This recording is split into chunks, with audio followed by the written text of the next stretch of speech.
I am very excited. This is always one of my favourite nights of the month. It is so wonderful to see some familiar faces and some new faces here today.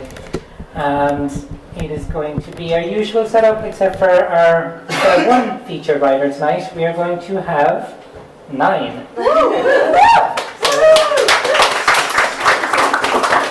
Nine for the price of 1. You're getting a deal tonight.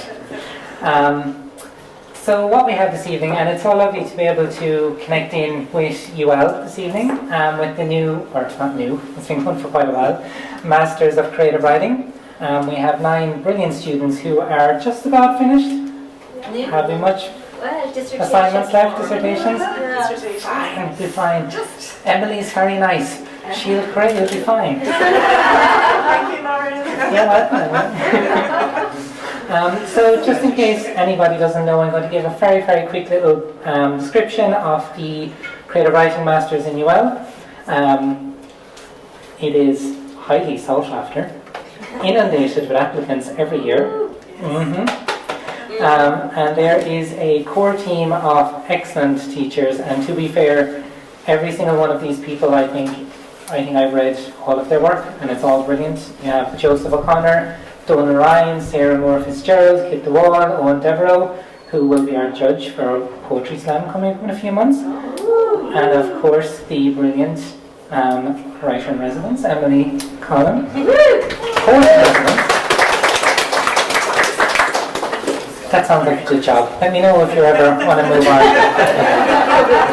It's just residing. So this year there was 23 people in the course. They had a Hunger Games kind of system to get to the 9 people who would be allowed to perform tonight. So we only have the best of the best. So without further ado, I'm going to hand it over to our brilliant poets for the evening. And up first we have Amy Elkhart.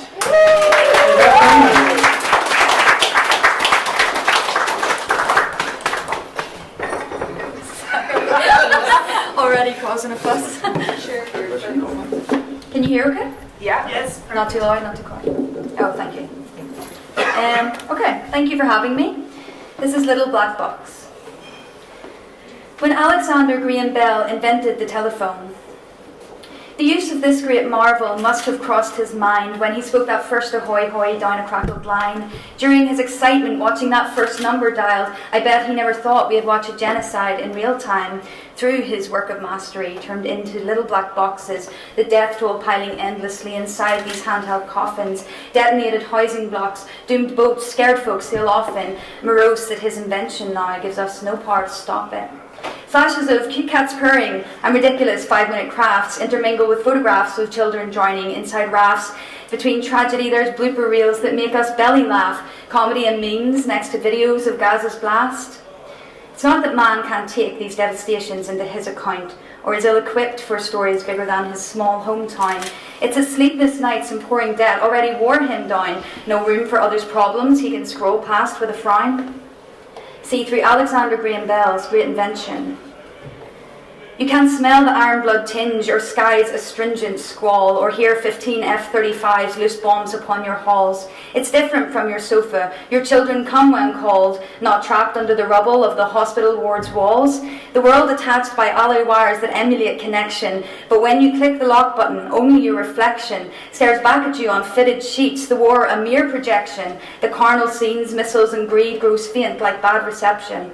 A looking glass where you can see humanity's destruction landing flat upon your soul after your 9-to-5 production. A shining screen where at 3 a.m. you can gaze without obstruction at funny TikTok dancing, ignoring the corruption. We butchered the telephone, not the marvel Bell expected when he envisioned fellowship in a globe connected. People die behind our screens. How can we protect them when we can't bring ourselves to act unless we are affected? Thank you.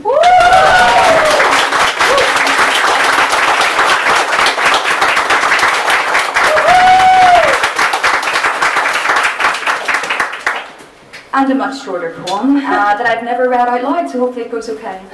This is Smudged. I write your name in pencil, non-committal, so that when you leave I can erase you. Furious strokes, rising smoke abrading the lines. I've done it before with people who won't preserve me in permanent biro either. But this time is different. No matter how much I rub, the indentation is still there, like the marks she left on me. Thank you.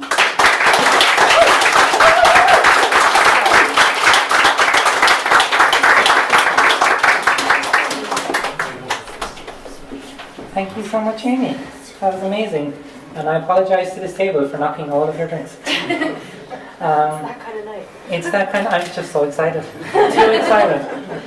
Up next we have Amanda Maloney O'Brien.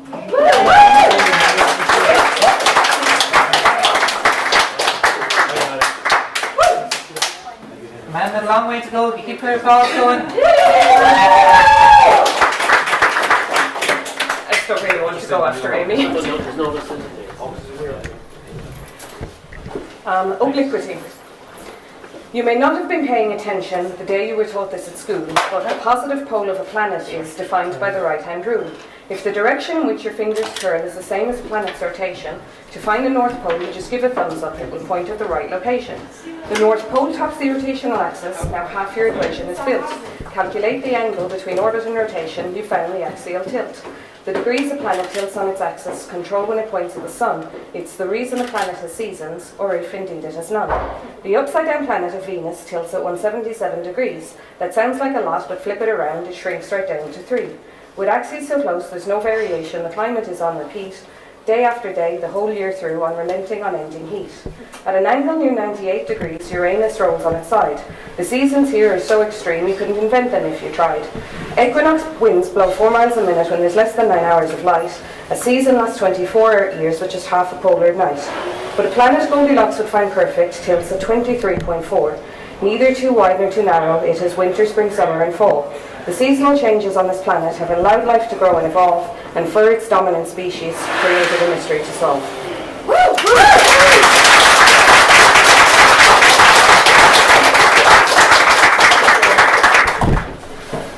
And then this one is very seasonal, it's called You Leave. I forgot this wouldn't last forever. Each tradition that I relived through you, created for you, that we created together. I forgot they had a built-in end, a natural stop. You wouldn't always believe, couldn't, even if you still want to now. I see you holding tight, a last firm grasp, before we both let go.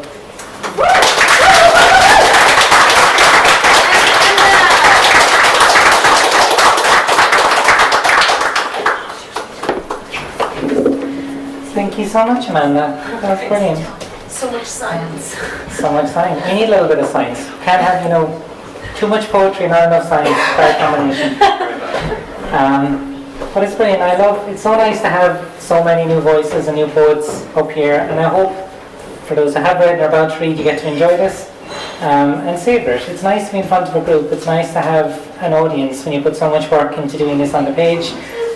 Sitting in a room, if you're anything like me, saying the poems to yourself in the car over and over again. So it's just, enjoy the moment. We're enjoying it all with you and excited to hear the next person. Up next, I've lost the list. Drum roll. It is Art Matches.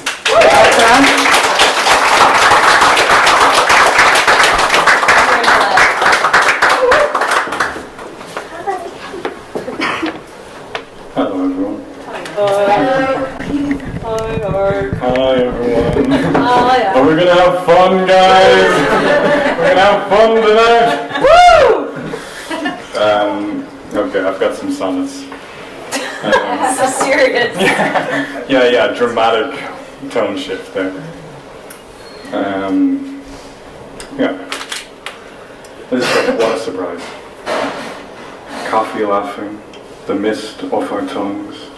Look, how people clap is a wave. A shadow that dapples into clouds. Grief, listen to me. We're celebrating bird shit on the window, the naked promises, how we can go faster than light backwards to the pure silver of her skin, invisible as it rains, as cartilage bubbles in her throat, balloons, just getting a handle on her grief. No instant reaction, no pop, taking her hand from her body. I tell her to celebrate, it meant nothing. Here's another one.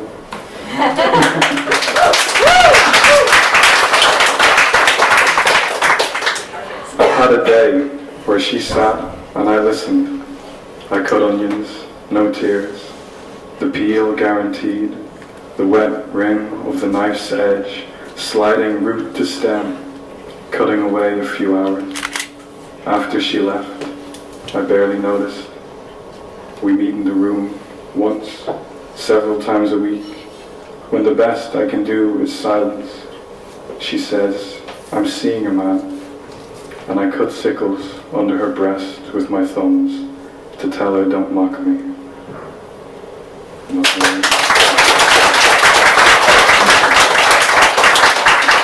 going to do one more. This is called Back at the Hospital. Not that I'm nothing, I'm the nothing. The one incomplete fucking footlet, incompetently effacing history with my piss leaking on the stone tablet. Letters turn dark, like equations, like fat rims, like spectacles. I mean, I'm subtracted from justice and become just this poem, asking if my monkey dance is really working at distracting you from how you're feeling today. The foam-stained, smeared corner of vomit. You threw up, and I couldn't do anything. And the tablet broke in your mouth, and a million pieces rushing to dissolve in the prostrate honey rolling down your back on the cotton. Sweet nothing, thee nothing, hands raised in fury.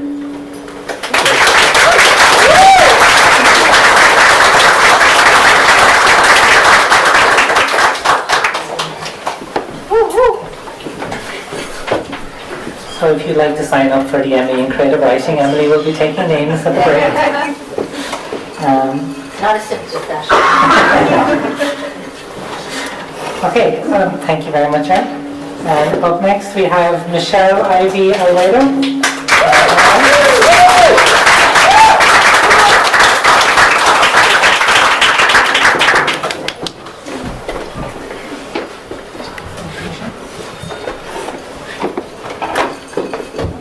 Hello. Hi. I will be reading one piece today, but I will give a tiny bit of backstory as to why the piece was written. Yes. More of that stuff. It's a simple poem written for, it's very dark, sadly, when my partner died, and it's titled, When Do You Know to Wash the Sheets? When do you know to wash the sheets? Underneath these cream-toned sheets, we created a home, crafted solace from shared secrets, shedding skins of who we were, forfeiting our individual desires, embers of ecstasy passionately sealing our fused identity. They still reek of you. It infuriates me. These sheets, of woody amber stained with bourbon whiskey, hinting of the smoked cigarette lying by your bedside, unfinished, stuck in constant slumber, uncertain of life, wasting away in its tray of sleep. Will my being light up with life again when half of it is dead? Your eyes, brown like burnt amber, search mine, looking for reassurance and strength, of which I had none. As you exhaled for the last time, the glow of your skin paling like magnolia, the sound of your breathing loudly silent, as I held mine, afraid, uncertain of how to live.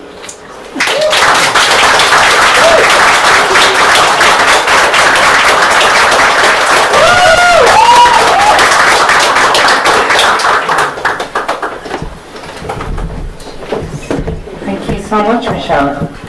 Out of our readers tonight, we have many people here for the first time? Yeah? Friends? Good for you. Hopefully not the last time. Might come back again. We're on every month. First Wednesday, very easy to remember.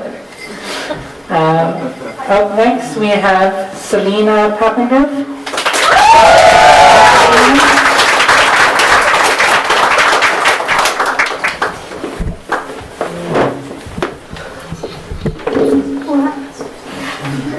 Hello, thanks for coming. This poem is called You.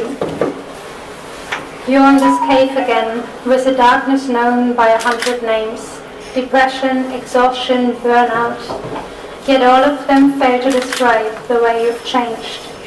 And here I am, watching you, helpless and useless. You, who was always up for an adventure, now you never leave the flat. You, whose flat mirrors your state of mind. Lately you rearrange non-stop and is now made out of 100 small construction sites. You, who laughs out loud a lot, but the way your face moves seems different, a bit more worried, a bit grayer. You, who I'm watching even though I want to hold and protect you. You, who I hope will be fine, but lately my definition of fine seems to be tested. You, who I'm watching with face, yet unsure if you do the same. You, a war with your own self and the world. A war I'm ready for, dressed as a soldier. I want to join in the fight, but can't, because I neither see the haunting dreams, nor seem to find my way to the battlefield you're on. It will be fine, I said. But now I know it won't, because fine is just a word whose meaning we forgot over time. It's happening in your head. But how can it be only in the head when you've changed so visibly? Where did the bubbly version I know so well go? Here I am reaching out with my arm in the air, trying to stroke you with my fingertips, trying to whisper that I'm not leaving, that I trust you will endure this war and survive this year. Here I am, unsure about my own words, just trying to get you back, but my arm stops mid-air, untouching and unsure. If I wake you, am I ripping you from peace, or am I helping you to escape yet another nightmare?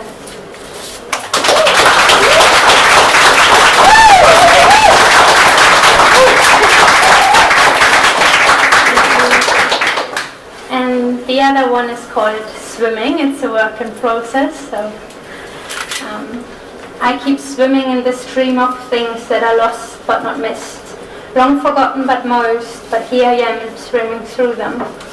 It's a memory of a daughter who realized the power of parents because they are the only ones celebrating your first steps. How do you win a fight if another child screams, "I'm gonna tell my mom," if you don't have one?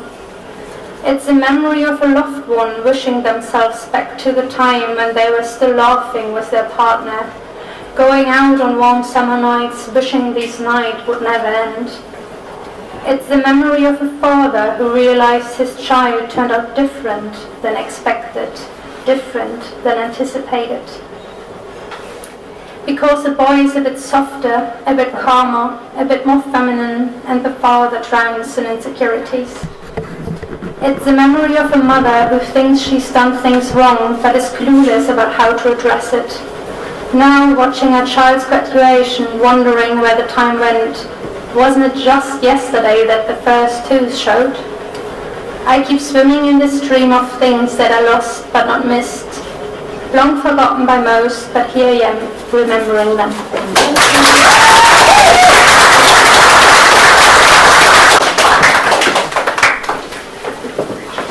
Thank you so much, Lena. That was beautiful. Everyone, if anyone else wants to jump in, if there's any free seats around the place, and squeeze up another few chairs. Up next, we have Kieran Morrissey Fernandez.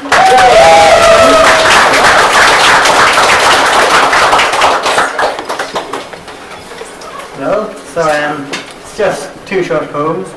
The first one is A Boy Named Eve. Eyes are itching, dry, they slowly see.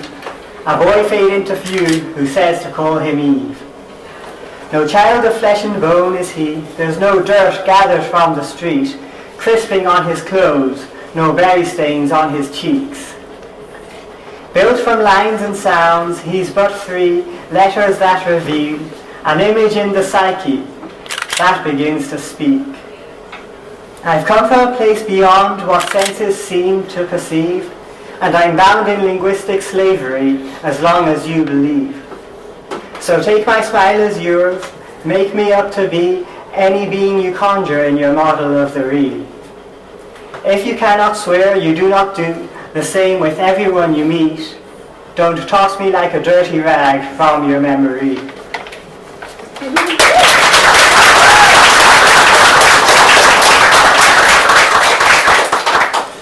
the next one is called Concentric Logic.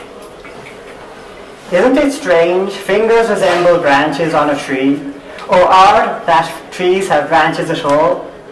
Isn't it weird? A sycamore brushes the sky like a paintbrush, bristles sweeping cumulus clouds on canvas. 5-fingered leaves, hands upon hands, reaching into the blue, scratching it white. Painting is writing a picture with colours. Strange how a picture of thought is called prose. A pen and a painter are functionally similar. One makes an image, the other has hands. Isn't it strange that trees have fingers and fingers are brushes?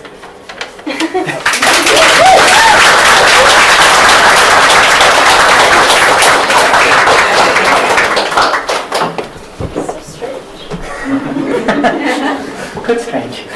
That's strange. Thank you so much, Kieran. Up next we have Helen Milan.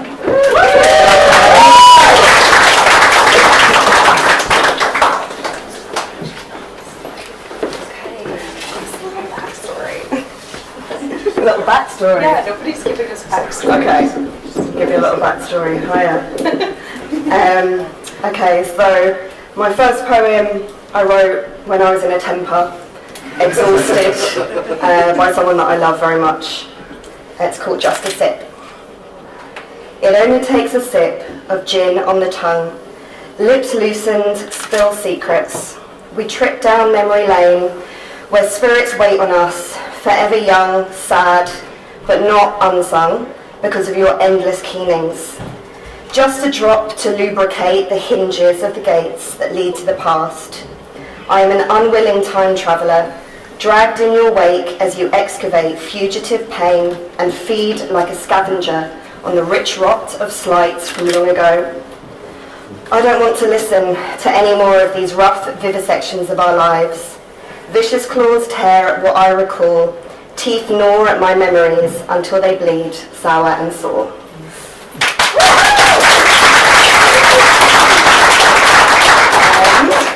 And my next poem is a bit more light-hearted.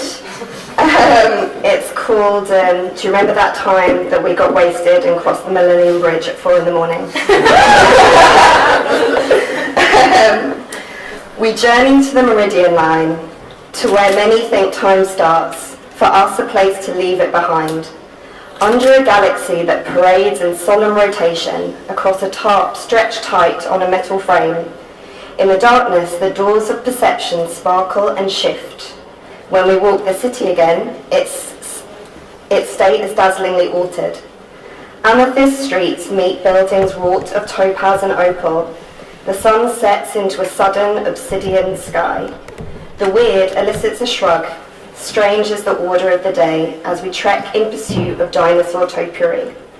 Hands clutch, arms in shock and confusion. Look, it's an alien, a wizard, a goblin maybe, a wonder impossible to explain, except actually it's just an LED dog collar in the undulating dark. Golden murmurations of jokes swoop in our wake, cherished intimacy built on epiphany, a shared point of view infused with magic. We can transform a bridge under swirling cloud and the core of seagulls into a moment of transcendent bliss.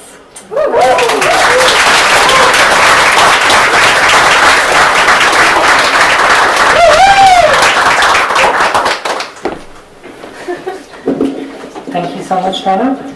Fair play to you for remember anything from 4 a.m. on a night out. I know I do not.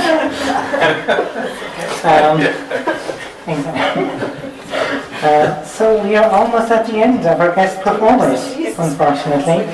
I also just want to give a quick shout out to Emily Cullen, who is here with us as well tonight. You guys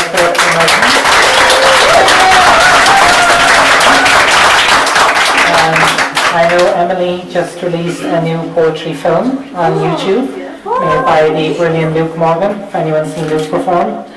And it is I Am Shona. Shona. About the River Shannon, the goddess myth of the River Shannon.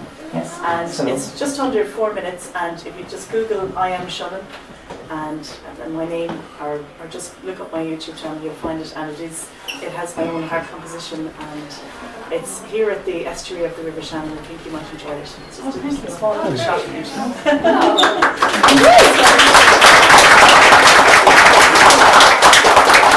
And it's on YouTube, so it's free, which is the best. Put on the kettle, watch the video, you'll be finished by the time it's ready, then you can watch it again. So, last but very much not least, and I know not for her first time at the Whitehouse either, we have two more. Donna and Neve. Dana first. Which one? I don't want to go. Donna Levy. Donna Levy is next, and then we have Neve. Oh, sorry, Donna. It's okay.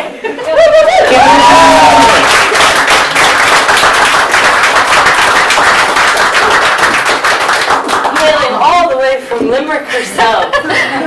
Long journey. Definitely wasn't going to go after. And we're just wearing this jersey just for you. Especially for Mary. Well, just to be sure, I'm wearing my Tipperary All right. Proud now. Of course I'm proud. Okay, the first poem I'm going to read is the only villanelle I've ever written, and I guess I chose this structure because of the topic of the poem, the cyclical and repetitive nature of it. I thought it would suit. So it's called Thalassophile. As sure as a wave returns to the sea when the sun and the moon pull the tide, you too have come to depend on me.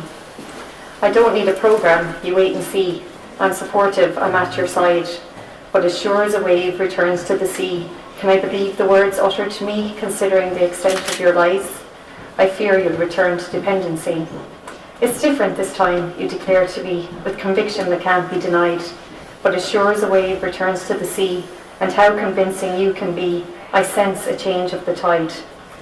My fear you'll return to dependency, no longer a hunch, but a guarantee, when I discover the bottles you hide. And as sure as a wave returns to the sea, you too have returned to dependency.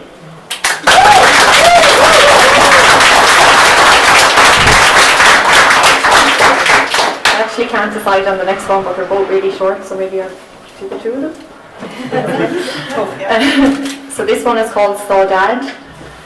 A crashing wave becomes gentle over time, but the ocean never stills. Ripples to swells, a repeated disturbance of ebbs and flows. A melody of longing flows through my mind like an undercurrent, constant.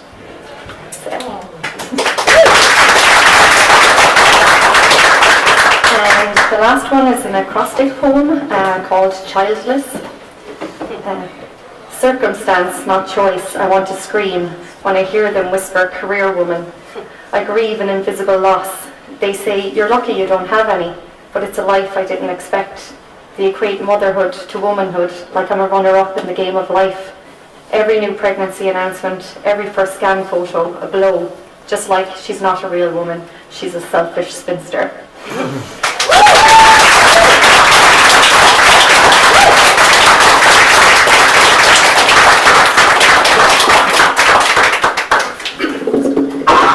Okay, then I want to give you the Limerick person bonus poem slot anyway. And I also almost forgot you, so to be fair. Thank you very much, that was wonderful. And last, no, I haven't missed anyone else. Anybody? Marie? Okay, last but certainly not least, we have Maeve Abyss. Yeah.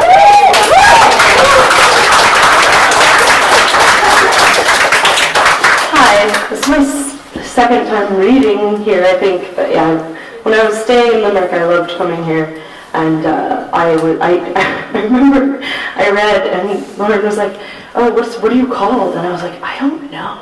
I don't know what I'm called. So now I found my name, which is always fun. So my real name is Maeve, my first name, but I wasn't comfortable using my government name for various reasons. So yeah, now I'm called Maeve Abyss, and it's totally ridiculous.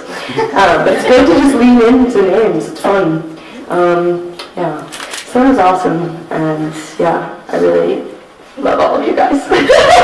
I'm just so proud of you, and I hope that we do this more, because I want to start my own poetry collective, so I'd love to keep everybody reading, especially the ones that didn't read. First Wednesday every month. Exactly. Come to the Whitehouse. Yeah, this is where I lost a lot of my fear. So, so I have a couple poems. I have one that I think is in my head, so we'll see how it comes out. This one is called Bluetooth, and it's about the way that we can't really get rid of the people that we loved, even if we wanted to. And yeah, it's like this. I thought I got rid of you, but your fucking speaker name still shows when I use Bluetooth. And the photos, fuck. The dinners you cooked, the trips that we took. I'm running out of storage, so I deleted you. I wanted to download a new app designed to reduce anxiety, but your data was taking up too much space. I thought I got rid of you, but my call log from June says that's not true. Left over in the cloud are all my fears and doubts, which I've scoured and destroyed now, ripped from within myself. A video of you singing to swans on a lake nearby your mom's. What else did you do? I thought I got rid of you. A video of you singing to swans on a lake nearby your mom's. Ooh, what happened after that? Hold on, it's coming, it's fine. Voice messages about your thoughts on dreams and God. I no longer want to keep you. In fact, I release you. A midnight media assassin ate up all the gigabytes, all the while laughing. A world of no everythings, but we don't know what to do. Heartache, heartbeat goes away with no digital proof.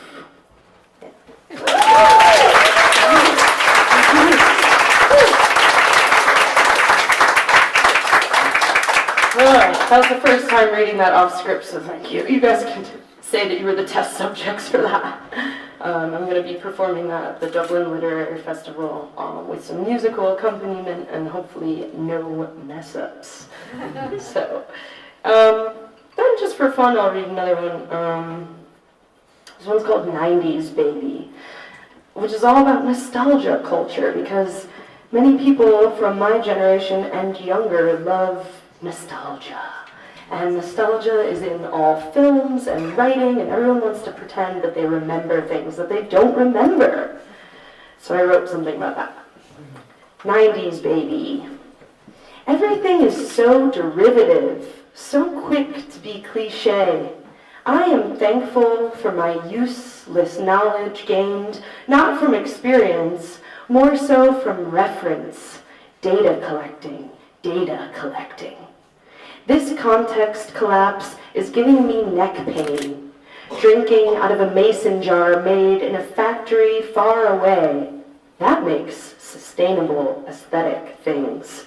To fulfill my longing for dissent, anarchy symbol stitched onto my pants from a department store in France, the home of the rebellion now sponsored by Decathlon. And I am permitted to forget the giants whose shoulders I stand on, because I can Google them and pretend I know. What you mean when you say, back then we really had to fight. Pseudo-nostalgia bellyache. I performed vinyasa via video in a Nirvana t-shirt from a concert they never played. Listen, babe, when you go, no one is going to read your Wikipedia page unless they are lonely waiting on a park bench in Minnesota.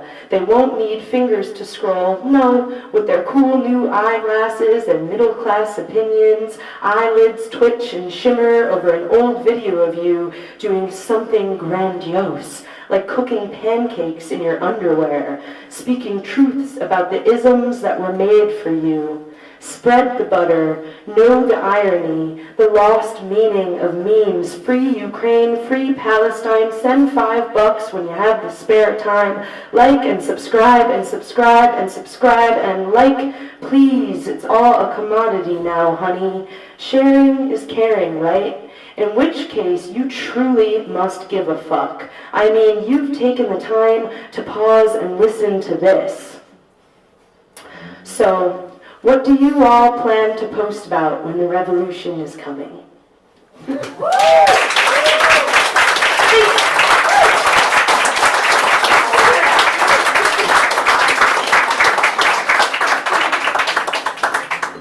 Thank you so much.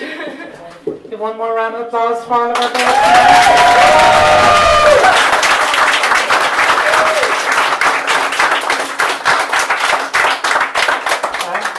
That was fairly awesome. I don't know how the open mic are going to live up to it, but we're going to try. Please go, sacrifice yourselves. So, again, thank you all. We usually do a photo with our guest readers. I'm not sure how we'll manage that tonight, but we might give it a go. We'll give it a go. But anyway, in general, we're going to take a 5-minute break, and we're going to go have our open mic. So please stretch your legs, compliment the poets, and buy a drink so they let us come back next month. Thank you so much.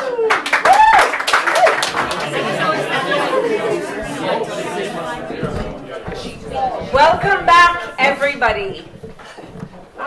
It works. And on to the open mic portion of the evening. Thank you. Let's try that again, actually. And on to the open mic portion of the Thank you. Just a reminder, open mic slots are about 2-ish minutes, so that's 2 short poems, 1 medium-sized poem. The first poet who's going to read tonight needs no introduction, really. It's the man himself, Dominic Taylor. Thanks very much, Dor. I'm delighted to start off the open mic again. I've got a significant birthday, as they say, coming up shortly. It's not 21, unfortunately. So I thought I'd read this. Could be a little bit of a song lyric. I'm heading down that highway, looking at that railway track. Thought I'd write these words. Hope it's not an epitaph. I heard someone calling. Could be the devil, I don't know. He said, man, you better get a move on. You're traveling far too slow. Well, I've been on this road now for 69 years. It ain't been a bed of roses, and I've shed my share of tears. The sweat is on my brow, sure could do with a helping hand. I've been in the captain's tower, but I ain't seen the promised land. We're only ever 21, we're only ever at the start. And take my advice, don't end up with an empty heart. So I've cruised through my 60s. So many friends on this old highway. I'll soon be doing 70 if the angels get out of the way.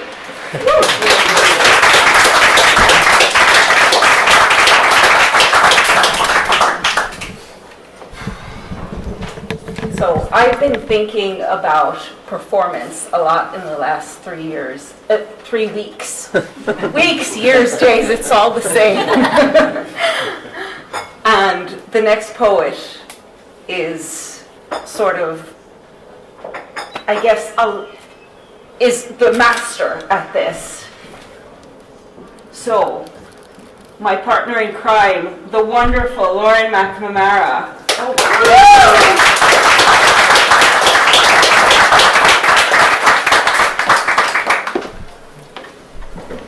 No pressure to live up to that at all. Thank you so much, Laura. I hope you're not sick of seeing me at this point of the night. I'm going to do a slightly older piece that I wrote when I was doing my master's in college for the students here. I haven't done it in a minute, so I have the script with me, but hopefully I can do it off script. We'll see how we get on. I just finished college, and I'm out in the big bad world, and I can't live on noodles and chicken rolls no more. No, I need to be a grown-up, but the world isn't that. Sorry. No, I need to be a grown-up. The world, it won't hold up. It's part of the deal. It's been mean and obscene, and I don't know what to do. The world is a scary place, and college was supposed to give me a taste of what it was like. But man, this ain't nothing like college. I got bills to pay with no mom and dad to pay them. I gotta go to work all day. And if I go out that night, I gotta get up for work the next day. Or else I don't get paid. And I don't got no old man standing in front of the room telling me it's all going to be okay. I only got old men at the bus stop asking me for money and they won't stop. And I'm just trying to keep my life together. And whether I do or not, nobody even cares. Man, life took a mean plot twist. And I think I'm having a quarter-life crisis. I bought a Nintendo 64 the other day because it looked like childhood. And all I could think about is I should have had fun playing it, but all I could think about is I should have used this money to pay for car tax. And I need to give the money I borrowed off Dad for rent back. And I ain't got no time to play this because I need to get to work before I get sacked. And I just want my blankie back. I want my mom and dad to tell me stories about how everyone lives happily ever after and the world is full of laughter and it won't turn out like this. Because right now, I think I'm having a quarter-life crisis. And our girls want commitment, they want more than just kissing, and it's not about the butterflies or the tummy tingling. They want seriousness. They want a ring. I can't afford that kind of bling. I need to spend my money on more important things, like car tax and Nintendo 64s. And either on s'mores or in a campfire, 'cause our time is down to the wire, and she got a life timetable to a T. Working, cooking, cleaning, yoga, Pilates. Pilates? I don't know how to Pilates. She just keeps saying, try this, and I'm just crying, so I think I'm having a quarter-life crisis. This grown-up stuff is tough. This real-life world is rough, and nobody really knows what's going on. There ain't no white line between right and between wrong, and they say be strong. You just gotta keep going, keep on rowing behind the masses, bit by bit, day by day, by the way. 21st B-Day. That's when the fun stops. And the weight of the world plops down on your shoulders, no matter how many notes or folders education gives you. It may help for work, but not always for life or reality. But maybe that's just what life's supposed to be. A jumbled up pile of crazy. Or maybe that's not so bad, but well, it's still kind of scary. And I kind of just miss childhood and being a kid and that ignorant bliss. Because well, right now, I think I'm having a quarter-life crisis. Thank you very much.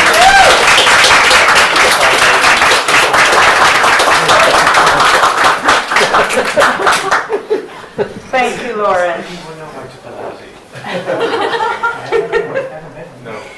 Transitioning. One thing I love about an open mic is that you get a million different flavors. So on to the next flavor. Patrick Glynn, would you like to take the mic? Give him a round of applause.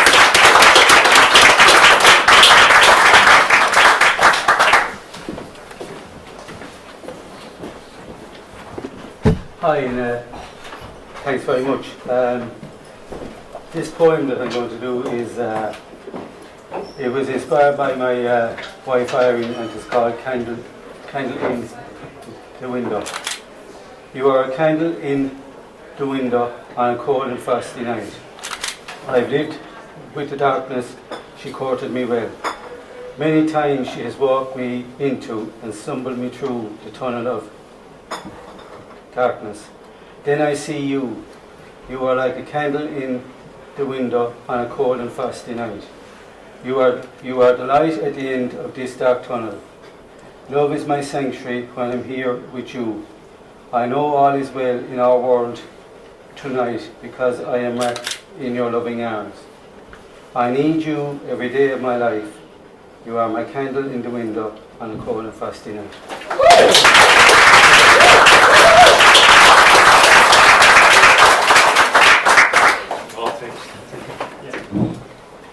The next poet has something in common with the UL poets in that Donal Ryan launched her collection, which came out recently.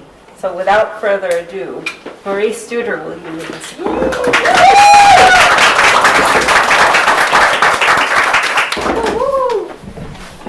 Thanks, Dora. This poem was inspired by a poem by Dennis O'Driscoll, Someone is Dressing Up for Death Today. On the morning to come, will I say please pass the milk, or overreach nursing a huff, as sometimes I do? Will you spoon blueberries in a bowl of warm oats, stir swirls as purple as Good Friday vestments, or see no design at all? Will I pop vitamin supplements, scrolling oracles on a screen, before sorting that basket of discarded things? Will you collapse carton and tin in a recycling bin, plant that net of sprouting bulbs, aching for freshly turned clay? Will I add colour-boosting shampoo to a shopping list, then slide fingers to heels, poising a bridge on a blue rubber mat, seconds pulsing neon on my wrist? No matter, my love, our peaks will slide as they always do, when either you or me will be first to dress in a morning coat. Thank you.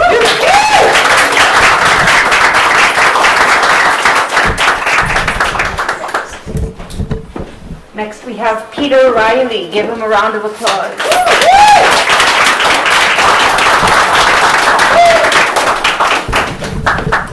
Hello everyone. This poem was inspired by the fire in Notre Dame Cathedral, which happened 5 years ago. And I looked at all the photographs from the newspapers, and it inspired me to write this. Hurry, come quick, Notre Dame's in flames, a Parisian landmark burns, quel horror, and with it part of our culture. As this fire rages, destroying a cathedral's heritage, people ask, how could such evil happen during Easter week? When the Lord rises to save us, someone remarks, Mon Dieu, I believe it was caused by an electrical spark. Ant-like, hundreds of orange firefighters sway on aerial platforms, valiantly battling an inferno, engulfing this colossal roof, dousing raging flames with gallons from the Seine. Paris looks on in awe as conditions become worse, with the spire about to burst. Black smoke pollutes the sky as far as the eye can see, while people entranced sip coffee, watching from distant balconies.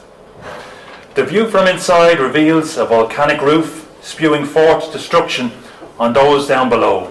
Charred pews and rubble strewn everywhere creates a scene of utter despair round an altar.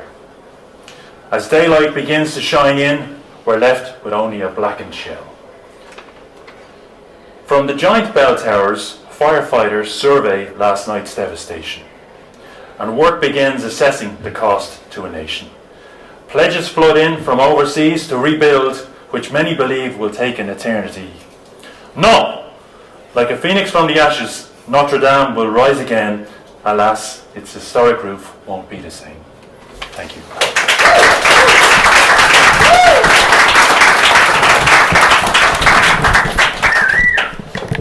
Thank you. Next, can I ask Tommy Collins to step up?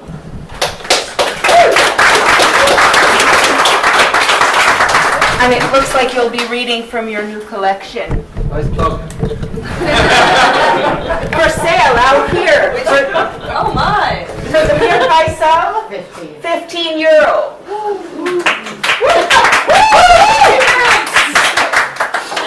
So,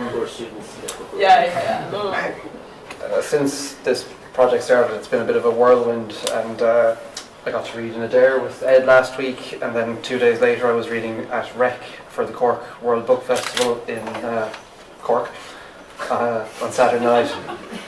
The best reaction I got was for some of the love poems, so I'll go with something like one of those. I'll read it in Irish first and then in English because it's nice and short. Rinnemer Maga is Garnemer Cocuan is a Baderling in our sea. Iro Derry Gunchapel, Trish Bazer Technomaid, the Afran Tronona de Saran. Is Duramer Igugger Gomeok Dera Shots na Fada de Yi, dá mé mí sig dul chun na bhuisteanna. Is heocht an danig, grapamar go háde an neamhí, is déistamar a scréach scoin na bhuileán, is iad ag fuilóracht th alta an deisgurt. Is faoighrian fáil gánach Greenstad an Taurig, dulch ar grachan as ocht ar baccy. Clear conscience. We joked and laughed as quietly as we could while seated at the back of the church, hardly 10 minutes into Saturday evening Mass, and whispered that we'd need a full weekend to make our confession. And when Sunday came, we climbed to heavenly heights to hear a host of gulls screech and glide over southern cliffs, and under the pagan sun of the summer solstice, our skin burned for our sins.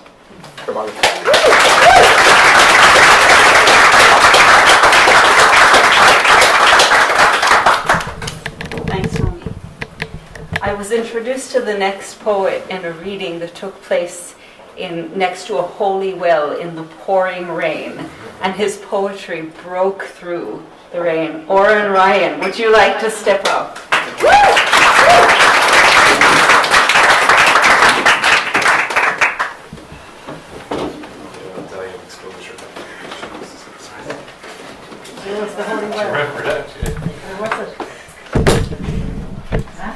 Made it.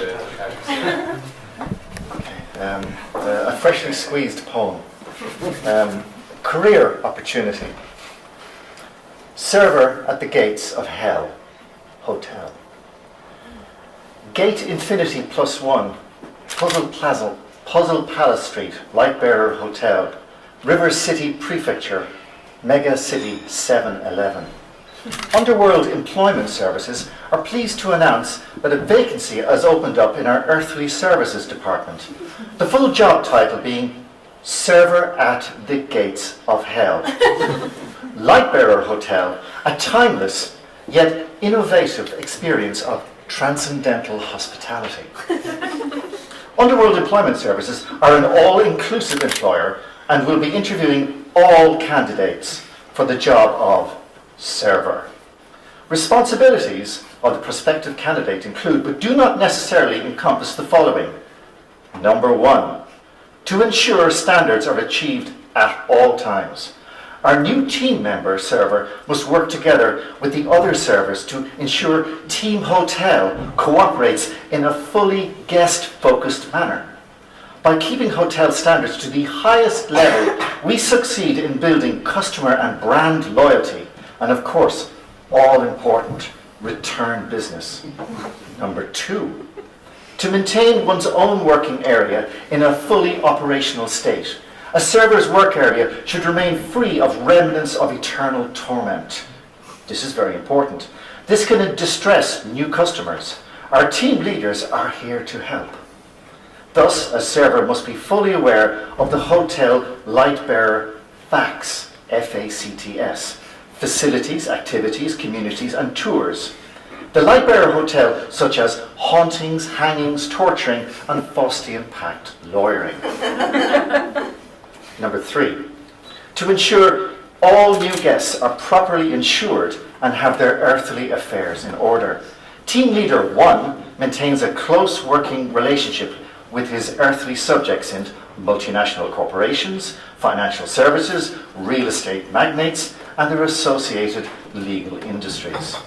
4, to deal with customer complaints in a professional and courteous manner in accordance with company procedures. Remember, heavenly visitors are always welcome, only as long as they sign the Eternal Pact Residence Conformant Agreement. See manual for further information on the EPRCA.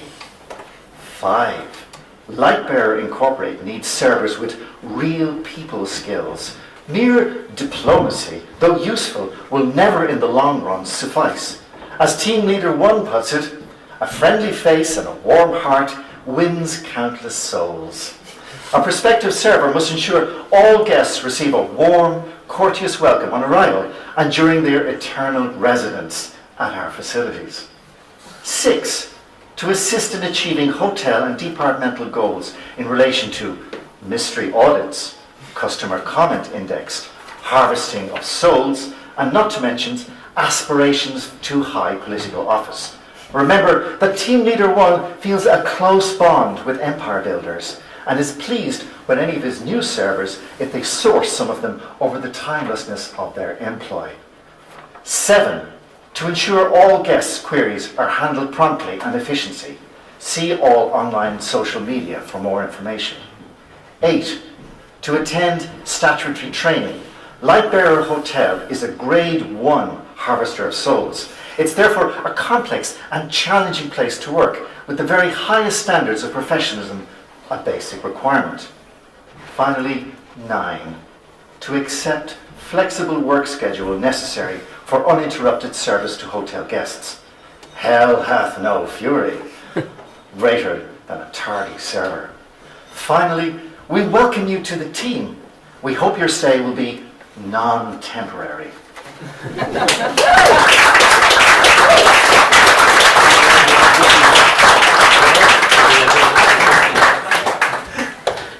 Thanks, Oren.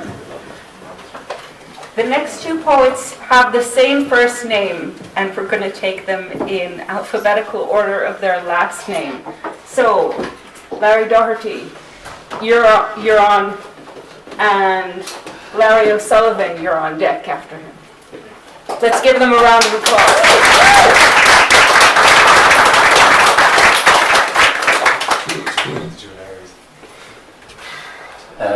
Hi. I'm mainly here because of Emily Cullen. I did 3 online courses with her on the craft of poetry writing. So don't blame her for my poetry. She's a wonderful woman, and I had a chat to her before she left. And also, just one quick mention, one plug. You read a poem in memory of Dennis O'Driscoll. Both of us are involved in a festival in October 18th to 20th. The third is Circling the Square. And it's the 3rd year of it, so you're all very welcome to come along. We can't, there might be an open mic on the Sunday, but there's a great lineup of people. Anyway, two short poems, and my elderly parents passed away there summer of 22. So this is called Scrabble. They used to play Scrabble all the time. The fading dog-eared Scrabble board lays atop their cleared kitchen table between the pair of them, the elderly couple, as they studiously, competitively keep score. A huge score, 11 children across, 90 odd years down, points earned for feeding, clothing, educating, double points for nurturing good nature, morals, treble for love and understanding. Constant consonants selflessly created, solid framework of character, connected and combined by those invaluable vowels, A, E, I, O, U, both everything. And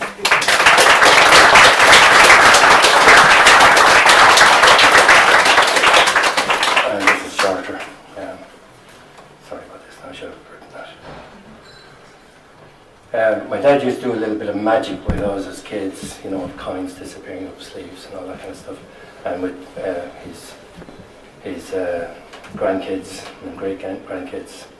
So this is called, it's about his death really.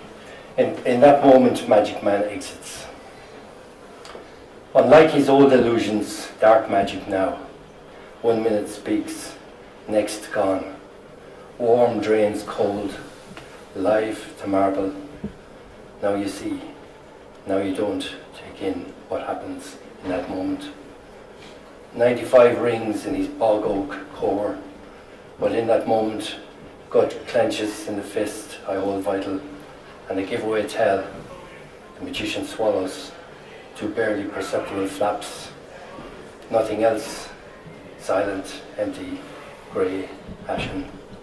So surreal, as breath evaporates without a claim in that moment. That spirit is magicked, smooth, slick, he turns to wax. Soul spaced in that moment, or discarded pop, like discarded prop. life sawn in halves, body slashed soul, spirit split by mortal slight. Yesterday's Robin had almost spoiled the trick, giving the game away, peering like that through the slightly open window to perch on his bed rail.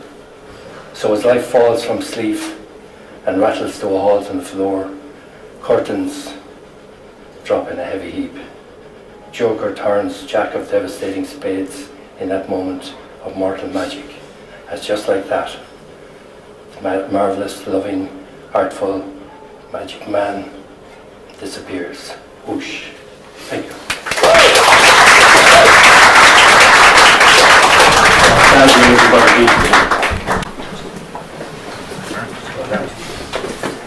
And next, Larry O'Sullivan.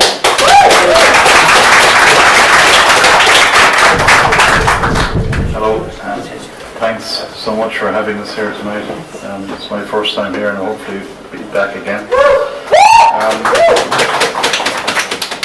won't give any introductions to these, but the first piece is from a book I brought up myself in 22, and the second I wrote recently. The hard nut. It forms on crooked branches, born of crooked stems, grows in clusters easily. The hardness of its smooth shell, difficult to crack. It is always protective. The softness of its fall carries only silence to the woodland.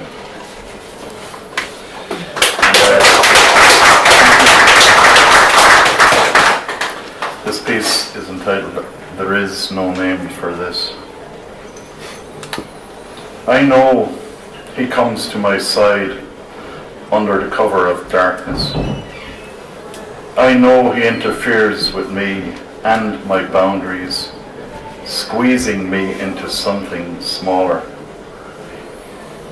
I know I must defend my being from him who comes only to destroy.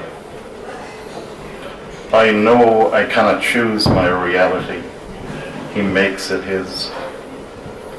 I know I can only be seen as a liar. The truth he can buy as his own. I know, this I know. Thanks very much.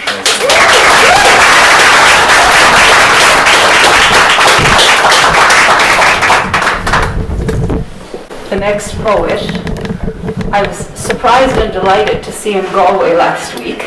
Kieran, will you come up and give us a couple of poems?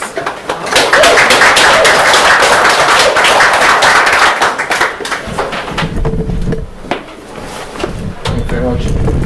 So this is the poem about the way we judge each other constantly. We're all doing it, we're doing it right now. But when I first read this poem to a group, they said that it was the ultimate school reunion poem. I don't know what to make, but it's called Yardstick. Yardstick. Thus shall I yardstick you by the height you grew, by the mates you drew, by the glutting gold you gathered, by your issue, your lack of issue, by the rings about your withering eyes, by my estimation of their forming, by the method of your wasting, by the carving on your chasing. Thus shall I yardstick you, how I found you and how I left you, how I heard in time about you, how I measured myself against you, how I was pleased by you, or chastened, or proud of you, how you ran the race I set you, or someone set you, someone I once knew. I shall yardstick you, you know, for man was made to measure and to grade, but I know I cannot gauge where I may not reach nor fathom. I have faith that there are seas within you, realms you wish to never grant be free. I meekly ask that you doff to this fine notion, just before you choose to yardstick me.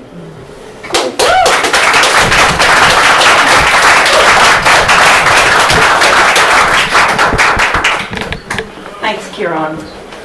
The next poet is a poet whose organization I love. John Pinchmet, will you come up? Yeah.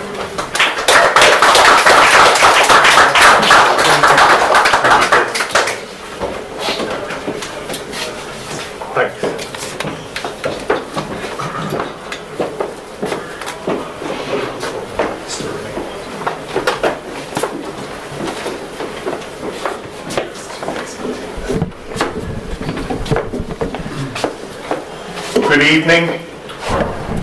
Tonight, I won't share a piece that I wrote, but will recite one by one of my first favorite writers, Edgar Allan Poe.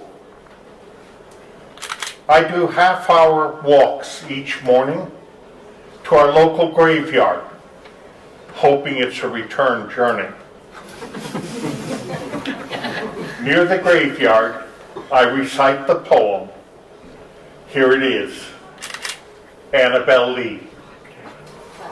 Was many and many a year ago in a kingdom by the sea, but a maiden there lived, whom you may know by the name of Annabel Lee. And this maiden she loved with no other love than to love and be loved by me.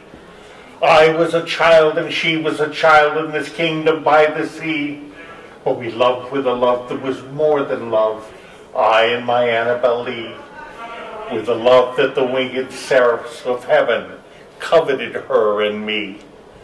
Yes, that was the reason, as all men know in this kingdom by the sea, that a wind came out of a cloud by night, chilling my Annabel Lee, so that her high-born kinsman came and bore her away from me, to shut her up in a sepulchre by this kingdom by the sea.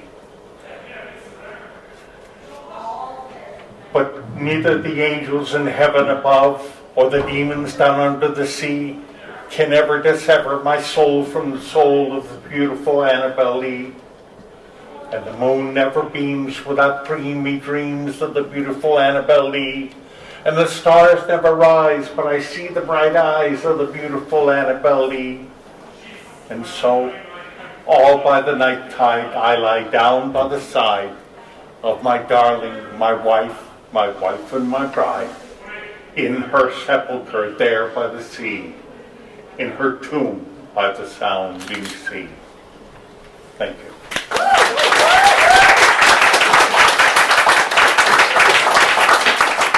The next poet is a Whitehouse poet, a Lime Square poet, a First Wednesday poet, yes. And during the pandemic, when we transitioned online for the first time, someone, I can't remember who it was, kept saying, "Is Joe Healy here? Is Joe Healy here?" Well, Joe Healy is here tonight.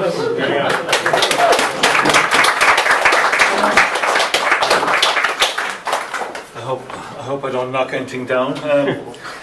So the poem is about a big hero of mine from Northern Ireland, John Hume. I remember in the latter part of his life he suffered from Alzheimer's, and people of Derry were very good to him. They used to bring him back home, and at the moment our mother-in-law is the same way, and neighbours bring her back home. But this is called When I Met the Ghost of John Hume. Look at my glasses. Met him on the streets of Derry.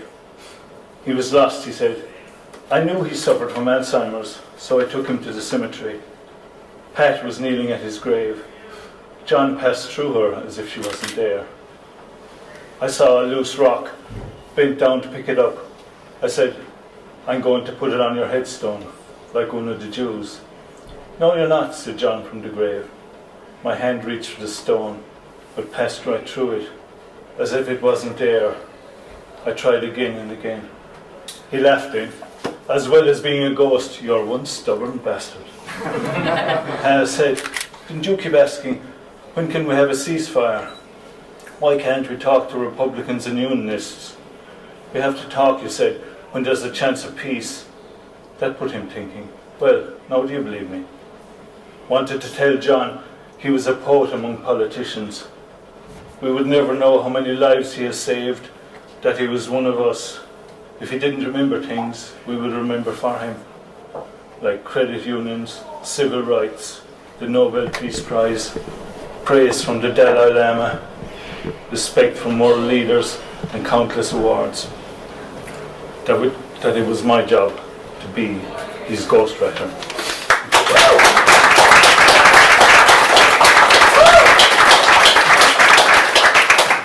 Thanks, Joe. The next poet, I'm terrified I'm going to get your name wrong, but I'll give it my best shot anyway. Emily Matu, will you come up and give us?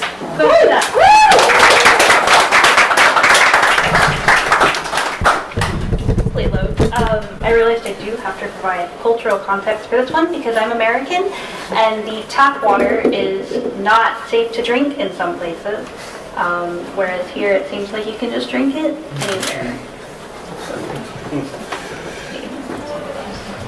I'd like to invite you to come sit down in the shower with me. I sit beneath the spray. The too long shower curtain suctions to my skin, threatening to suffocate me if I do not drown.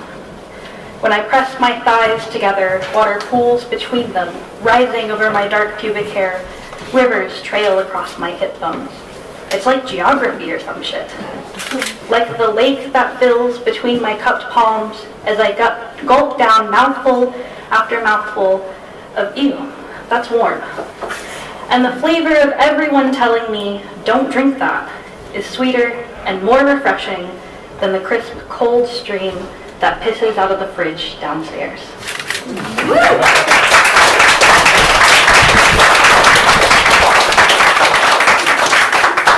Thanks for that. I'm going to take a turn with the mic. And I had planned to read my Rebecca poem, but in light of the fact that half of the people here have heard it already, I'm going to switch gears and do a poem called In Reverse, which I wrote kind of in dialogue with creative writing induction speech by Kevin Higgins, the late Kevin Higgins. And he mentions Ocean Vuong in his poem. And so I read Essay on Craft, and you might see hints of that in here as well. The poem is called In Reverse.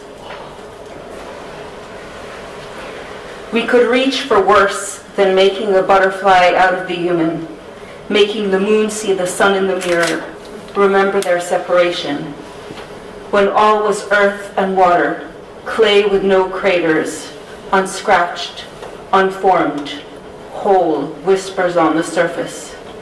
Before we felt the pull and the repulsion, before the protection of fingernails and eyelashes fluttering over sight, when our blood speed was visible through fontanelles, and love was food, protection, and unquestioned imprint, before we could speak, before we were named, before I was a scorpion, learning to sting.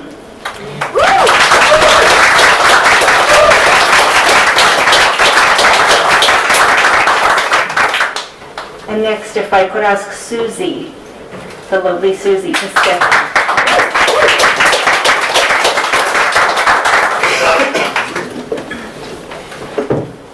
Hi, everyone. I'm going to read two short poems.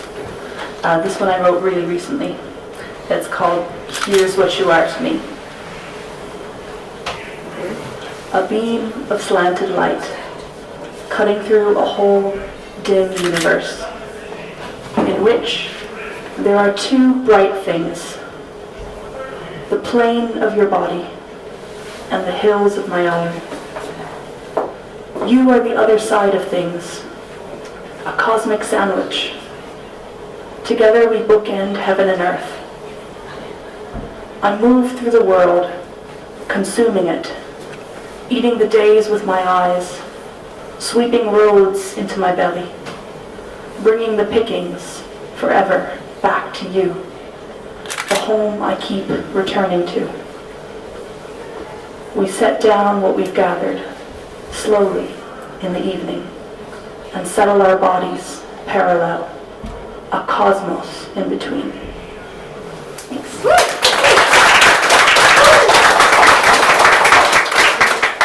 And one more.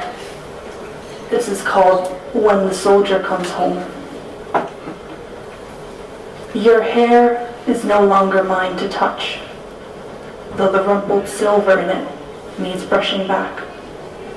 Your hands, lying open on your thighs, are my hands, an extension like the rest of you, of my own body, only thicker and stronger. I can see in the slope of your shoulders that you need holding, though nothing here is mine to hold. Though your body rises, familiar as my backyard, a place to nestle in the sun. You are a home planet, 2 feet away, pulling like gravity. Thank you.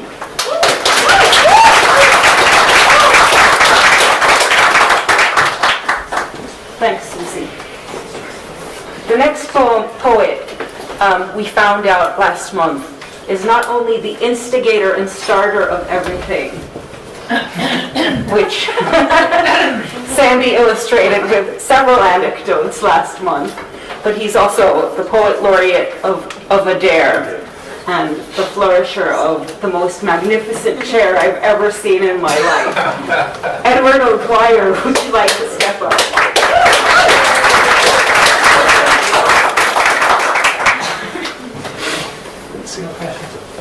So I'll just do this reading with no chair, Dora. Sorry. No, it's fine. If you want to bring it next month, you're more than welcome. I'm not an instigator in any way at all. I was doing a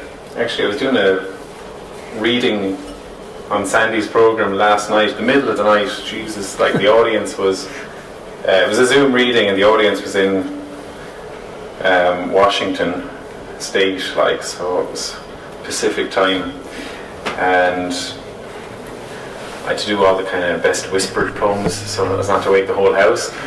So I'm going to do the opposite. I'm going to do the kind of the poems that are about noise.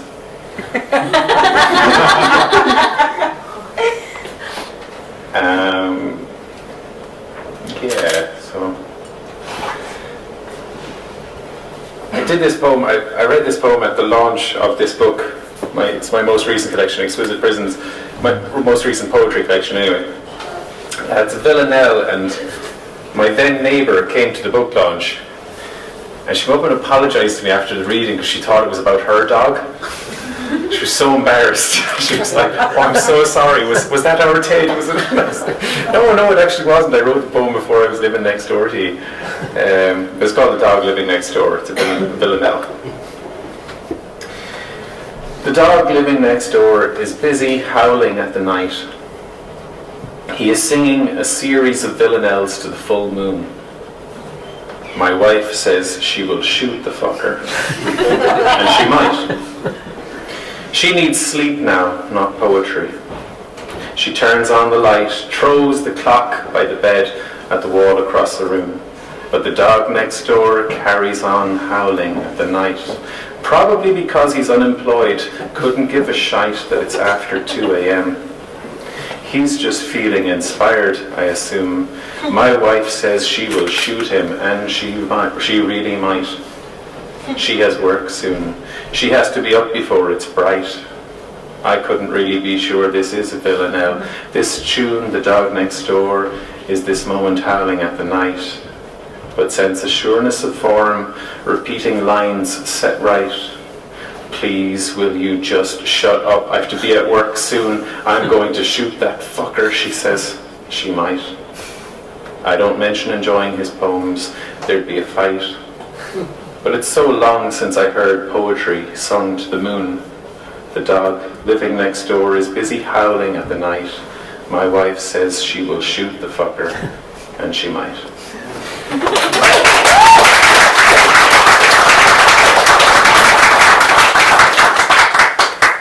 Do one more quick one,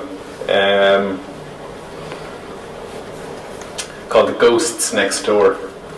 It's all about the neighbours, actually. This wasn't didn't select them that way, but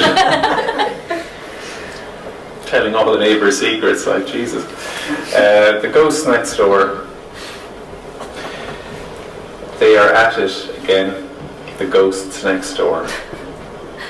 They are having loud, devil-may-care sex. There is nobody living in the house next door. An estate agent comes by from time to time, some upkeep, straightening the sign out front. The lights are always switched off in there. We've tried banging on the walls, shouting out for some quiet, but the ghosts ignore us. We are talking about bills that need paying, and how the kids aren't doing so well at school, and how the dog's infection has come back, and they are making love, all their moans high and haunting. She died first, he followed 3 months later. Those were 3 months of silence, as though he was just waiting, as though he was just sitting and waiting. Immediately after it began, the sex. Every night we hear them at it, insatiable. We don't have sex anymore. With neither the time nor the energy, we are too worried, frustrated, anxious, regretful.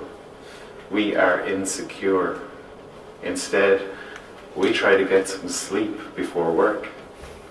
We lay in our bed, our bodies separated, and we listen to the ghosts next door, and we wonder how living has come to this.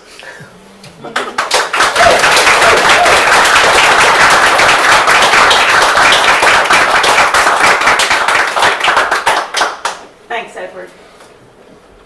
The next poet has made it all the way from Adair today. Shay, would you like to come up?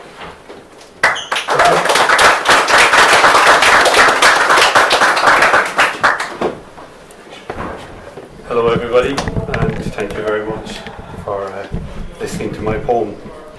And I have 2 poems.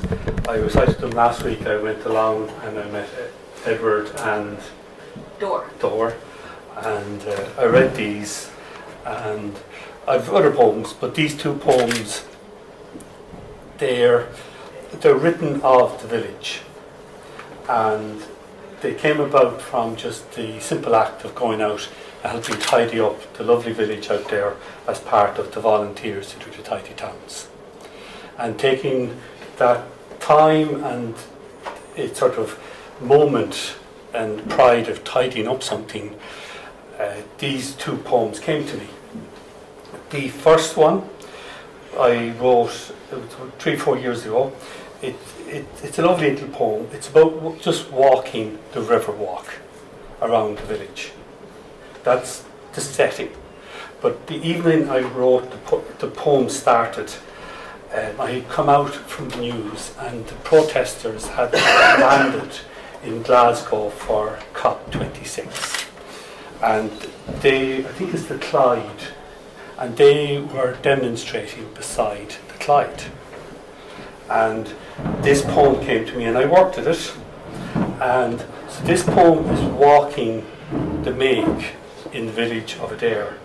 But the poem, in the following year then, as I kept working at the poem, Ukraine got invaded. And so the poem now is actually quite a violent poem. But when you read it, it's just the simple presence in the village. There's nothing more in it. But in every line, as I would sort of offer my own thought on it, is this could be somebody sitting beside a river in the Ukraine or any battlefield. And it's about climate change, but it's just a walk beside the river. The riverbank walk. The green brown leaves of autumn's twilight lull resist the lifeless shades of winter's greys. Sensations brace a cleft tree's broken side, and startled splash across the river flies. The fading scent of this day's parting pull takes on the tainting tints of this night's fires. Reflections hint the climate's turning tide, the wax and wane ebbings of tomorrows. And Jupiter does silently await the stars and moonlit clouds to win the skies. and passive oaks preserve the walking path against two unfading flows of lights. Resurgent sounds of meadow grass all whoosh, a push of prevailing wind awakens.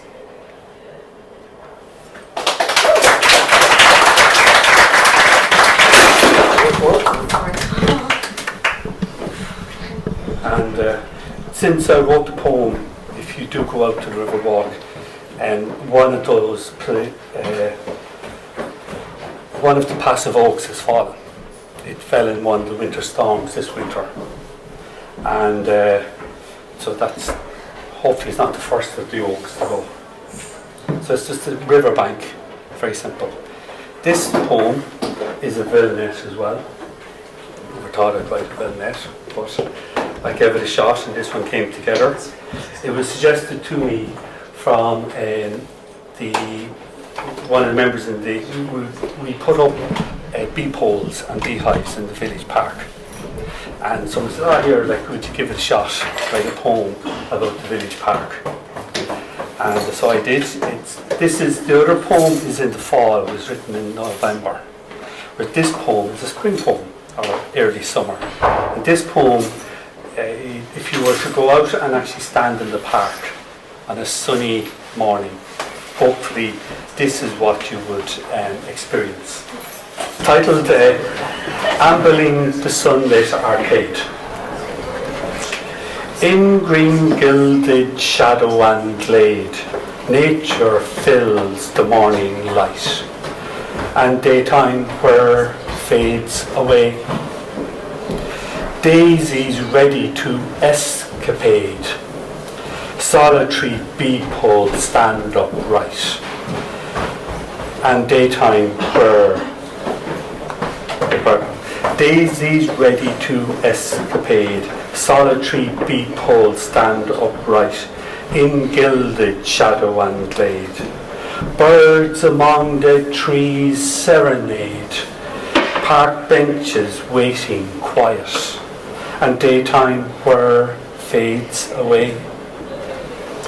The morning breeze does softly glide through droops of bluebell delight, through gilded shadow and glade. Sunlit daisies open and bayed, bees buzz to wake up this park's height, and daytime where fades away. Ambling the sunlit arcade, soaking in the morning light, in green gilded shadow and glade, and this day's time fades away. Thank you very much.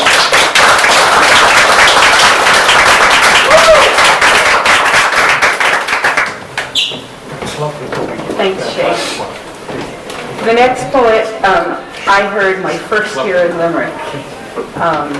Mel came to Filion T-Vaughan, and I still remember that reading. And I'm delighted you're here with us tonight. Mel, would you like to give us a poem too?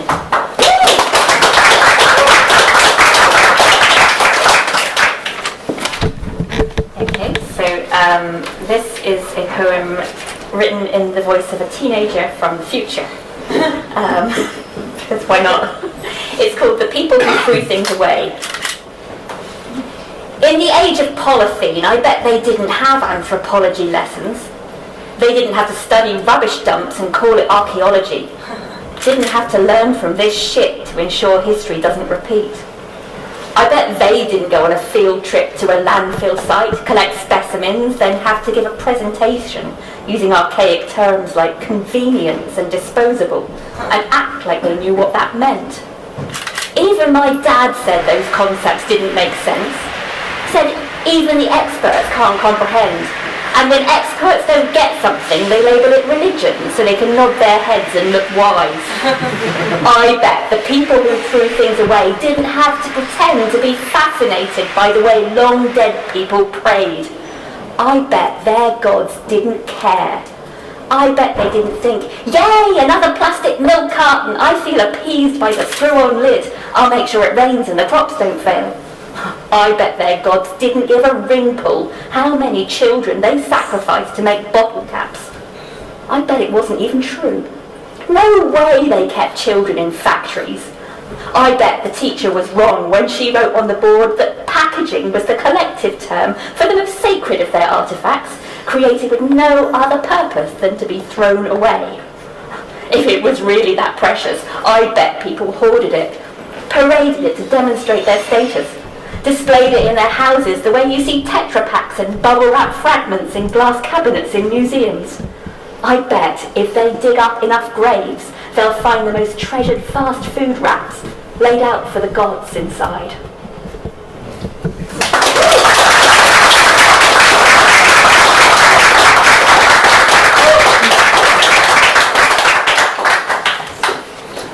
Thanks, Mel. We have one poet left tonight, but since the music might start any moment now, I'm just going to do a couple plugs. One, we now have a new Facebook page for the series. So if you put First Wednesday series into Facebook, you'll find our page and it'll have coming attractions on it.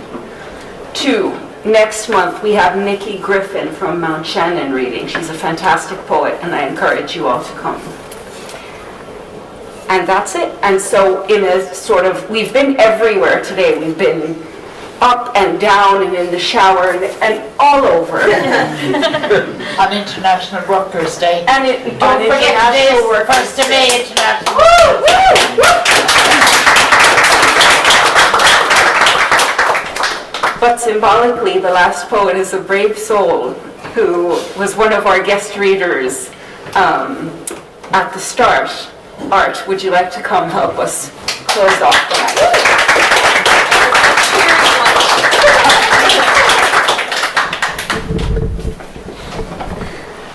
You know, I didn't realize I was going to close it. So here's a really not cheery one.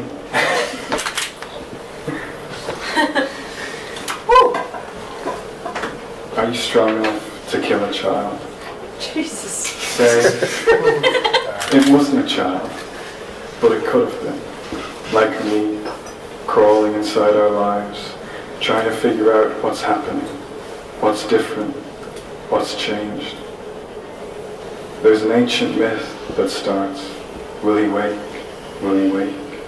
For years, protesting with a yes, like my life matters, like a bucket left in the rain isn't all too sad when it's picked up and emptied.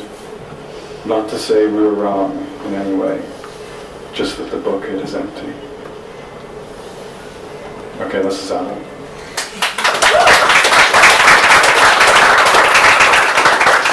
These are sonnets, by the way, so I guess they're meant to be happier, but just doesn't work out that way. This one is about laughter, so maybe this one will be funny, but it's more laughter in the sense of Ted Hughes, so it's kind of like, yeah, anyone who reads Ted Hughes knows what his laughter is like. Laughing at the open mouth, laughing at the laughter in chains, in torments of long-gripped ribs, inconsequential laughing at obsession and oppression, and the conjunctions of the lips parting as they scatter. The fluvial of hoping what's coming out isn't laughter, because the mouth has moored like a campus in knowledge of the facts without facts, of the gift about which the body lingers in leaning against itself laughing, as the spine locks and cracks, and look, the lips parting again, held to the shadow which disappears in itself, but never the laughing, in the light-played mist of the bottomless breath, the swell and stomach filling, with air clapping as it's squeezed for nothing but the drops of laughter, the tears, without feeling, and then only what they make them, and the men laughing at what they've dreamt, because there was never a thing better than the inside of their own heads, but when it came out, standing there, as if that's not how it looked, to each or the other or themselves.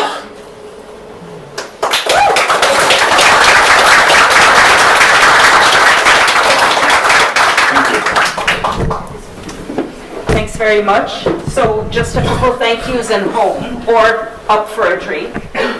I'd like to start by thanking Dominic very much for all the support and leadership. To Pat, who always does gorgeous recordings and photos. Thank you so much. To Marion, who always sells people's books and helps with all sorts of misadventures.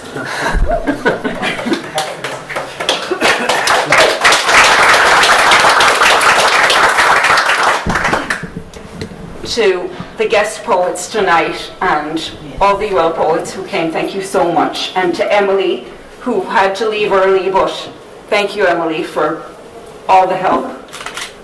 And last but not least, my partner in crime, Lauren McNamara.